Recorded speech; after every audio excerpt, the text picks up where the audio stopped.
buyer asks for the price, we'll always check if the benefits have been explained. Sometimes we may have thrown in too many things that the person doesn't want. Okay?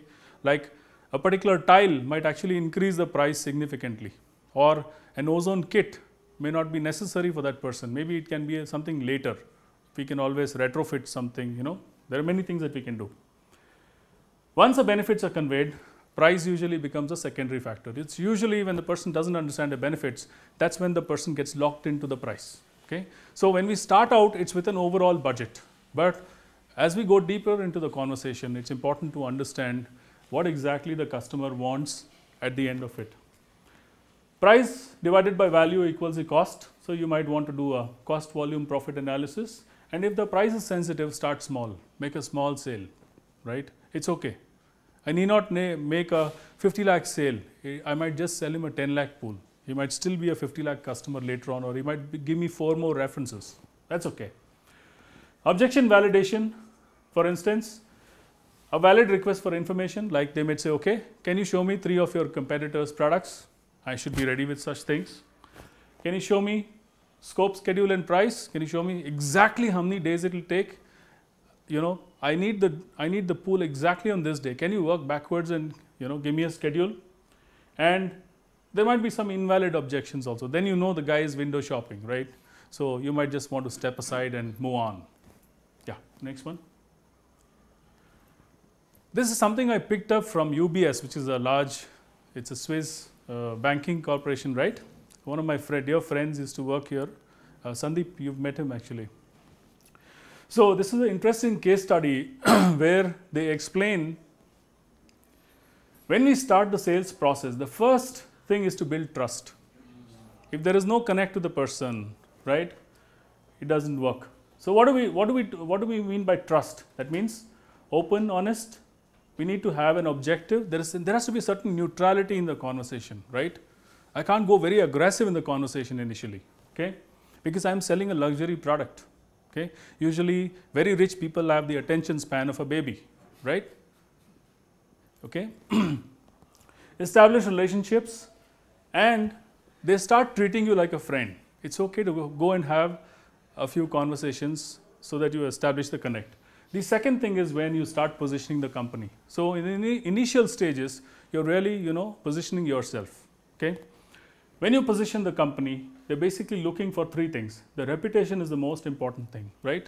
Where did I get this recommendation from? What is the track record? And does this company have a long history, right? Yes, there are companies with shorter histories also, but generally, people will look for such things, okay? Because you're committing to a fairly significant amount of money, right? These 2 factors will result in the relationship. And going forward, that is what drives the motivation to buy. So if you have not crossed these 2 channels and you have not built this relationship, see, for instance, what is a relationship here? Look at these points. This person returns my calls, right? Now I might be so busy selling so many pools that I forget to return the call just because it's a 25 lakh pool and not a 50 lakh pool.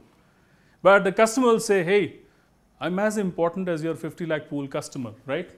I'm accessible, I listen well, and I have the customer's best interest. So these are some of the things which form the basis for a very strong and stable relationship, okay? Because the moment you sold a pool, you're talking about an AMC, you're talking about a continuous relationship, you're talking about somebody visiting the customer every week. So you need a very strong continuity in terms of the relationship. Yeah.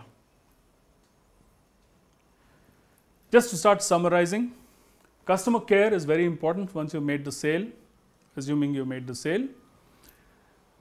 Customer care, okay, this is also a strong point to position because a lot of customers will probably not buy from us if they're not convinced that we can support them, okay? It's a classical case of, would I buy a laptop from US or would I buy a laptop from Bangalore, right?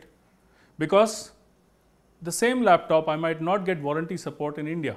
So I would rather go and buy a laptop from India today, okay? Despite the fact I might get a much better deal somewhere else, right? But people still bring phones and they unlock it, they do all sorts of crazy things, right? Whereas the same product is available here, maybe at a small premium, okay? Customer care is very important. So pricing is one part. Now how do I price myself, right? Now as you negotiate, you might want to convince on this part that, look, we're a 24/7 company. So, on the hours of operation, on the ability to be flexible, on the ability to provide innovative products, and on the product strength itself. So, I can create small 2% price differentiator. So, if I am talking about a 10% more or a 15% uplift on my competition, I need to say why, what each percentage point counts for, right? That way, I will be able to break down the price sensitivity. If I simply say I'm, yeah, I have a price premium in the market just because I sold 500 pools, nobody is going to talk to you, right? Second part is satisfaction and retention. 100% satisfaction and retention are rarely profitable. So, we do not talk about that. We talk about a reasonableness, right? So, the way Airtel treats you, if you spend 3,000 rupees in your mobile bill, and if you spend 25,000 rupees on your mobile bill, you get treated differently. You got a different contact center talking to you. If you are a 500 rupee customer, they will cut off the service call in 45 seconds. If you spend 25,000 rupees, they'll talk to you for 1 hour on phone. They have no problems, right? Okay. Service automation is about data capture, reporting, back office knowledge. So, these are things in which you can actually create a winning position in a sale.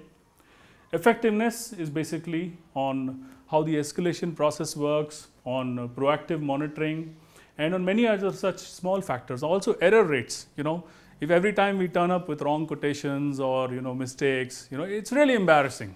Okay, so these are typical problems you might want to watch out for. But properly positioning customer care is very important to get into a sale. Yeah, can you just go to the next one?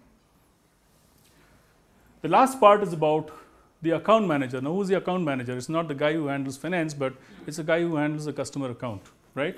So, if you see, I put a little iceberg there, right?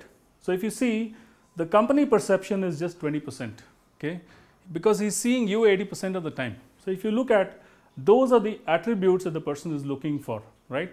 The compatibility, okay, can I really connect with this person? Does this guy have the expertise? Okay, even if he doesn't know the answer, will he get back to me in 24 hours with the response? Can I trust this person? Does he listen and understand? Is he taking notes, coming back to me with an email with the correct answers? And is he knowledgeable? Whereas from the company perspective, they're just looking at, okay, you see, you go for a large deal, he might ask you for a balance sheet, and that's it. It stops there, because that's only some kind of a transaction record, or you might go and visit your website, talk to a few customers. So, what really matters is how the account manager is coming across, right? Now, what the account manager really needs to do is how and what people like to learn before they buy their products and services. So, the conversation may not start with a swimming pool. It might start with how many barbecues, parties the guy has, or something else, It might start with a lifestyle conversation and then come down to the pool, because there may be so many other things around the pool that the person might want to build an experience, okay? What is the intention to buy? So, that means I need to keep watching out for buying signals. It starts from the first meeting and it ends with a sale. Budget range is very important. So, I don't push down a product down somebody's throat, because tomorrow that's going to escalate at some point. He says, what have you sold me? I'd rather not have that. I'd rather not sell the product than begin a relationship which cannot be managed. How they want to keep informed of new products and services.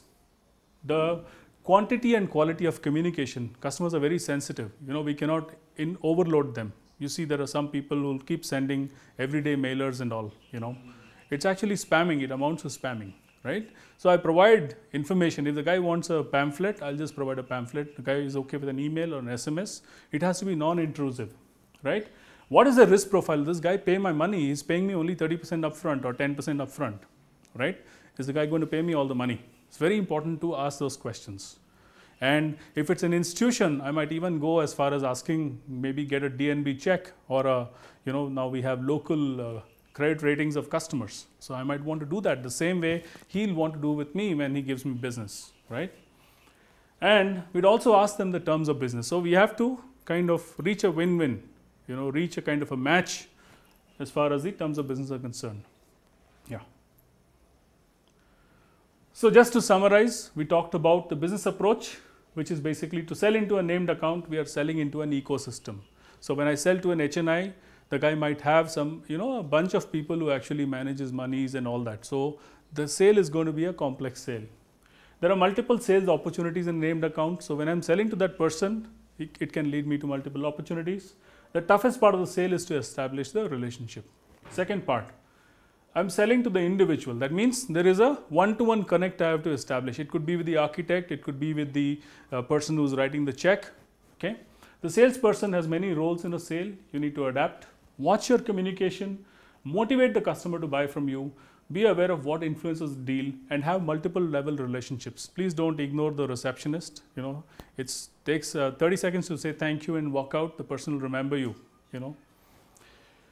Positioning the organization needs brand equity. It matters from the start to the finish. Watch how you segment, align it with your resources and plan constraints. So if you have to travel many times to make a sale and it costs you so much, it eats into your complete, you know, sales margin, maybe it's not worthwhile unless somebody is already positioned there, right? Brand equals a customer promise, and positioning is what the customer remembers you for, right?